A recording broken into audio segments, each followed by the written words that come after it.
Ang mga bunga ng isang tunay na lingkod ng Diyos ay makikita, una sa lahat, sa kanyang pagkatao at sa mga bunga ng banal na espiritu. Ang kanyang pagkatao ay tulad ng kay Kristo. Siya ay hindi makasarili, mapagpakumbaba, dalisay, mapagbigay, mahabakin, tunay na nagmamahal sa mga tao at higit sa lahat, minamahal niya ang Diyos ng buong puso. Na ang pagmamahal niya sa Diyos ay nakikita sa kanyang mga gawa, sa kanyang paglilingkod sa Diyos at sa kanyang kapwa. Yan ang unang bahagi ng mga bunga. Ngunit ang ikalawang bahagi ng mga bunga ay makikita sa epekto ng kanyang ministeryo na ang mga buhay ay tunay na nababago. Nakikita mo ang mga bunga ng ministeryo ni Jesus sa pamamagitan ng kanyang buhay. Ibig sabihin, may mga taong gumagaling, napapalaya, at higit sa lahat, naliligtas at nababago. Sila ay napapatibay at nasasanay upang mamuhay ng may tagumpay laban sa kaaway.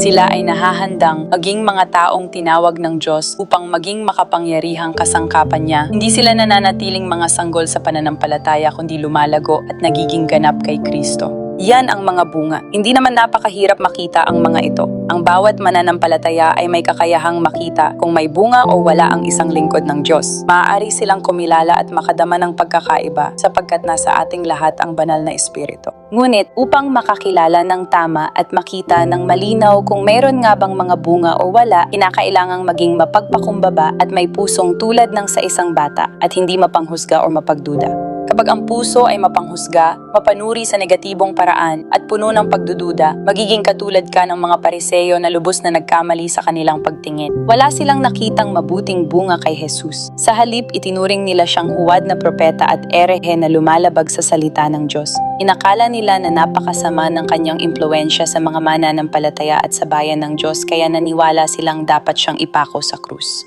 Ganyan din ang nangyayari sa ilang tao ngayon kapag sinusuri nila ang mga bunga. Lubos silang nagkakamali sa kanilang nakikita. May mga taong iniisip na ang pagiging pagduda ang kanilang tanging depensa. At yan ang paraan ng mundo. Ang paraan ng mundo ay protektahan ang sarili sa pamamagitan ng pagiging mapagduda sa lahat ng bagay. Ngunit tayo ay may banal na espiritu na siyang pumoprotekta sa atin, gumagabay sa atin, nagtuturo sa atin, nagbubukas ng ating mga mata, nangunguna sa atin, at nagbibigay sa atin ng pagkilala. Sinabi ni Jesus, "Pinasasalamatan kita, Ama, sapagkat inihayag mo ang mga bagay na ito na tumutukoy sa mga espiritual na katotohanan, sa mga mapagpakumbaba at mga tulad ng isang bata, at nilihim mo ito sa mga mapagmataas." Ipinapakita nito na kung nais mong makakita ng espiritual, kabilang na ang wastong pagkilala sa mga bunga, hindi ka maaaring maging mapagmataas, mapanghusga o mapagduda. Kailangan mong magkaroon ng dalisay at mapagpakumbabang puso. Hindi ito nangangahulugang maging walang muwang. Sa halip, nangangahulugan itong huwag magkimkim ng paghatol sa iyong puso. Sapagkat kapag ikaw ay mapanghusga, ikaw ang may malaking troso sa iyong mata, samantalang ang taong iyong hinuhusgahan ay may puwing lang, kung meron man siyang puwing dahil si Jesus mismo ni walang puwing.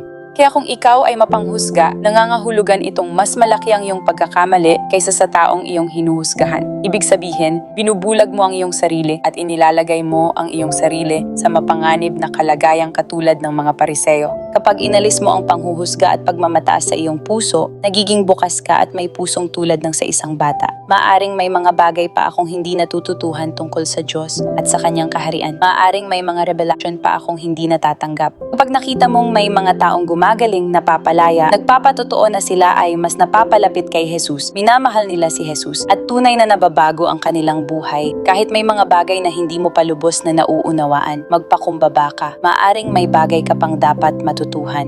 Maaring may revelasyon ang nais ipakita ng Diyos sa'yo.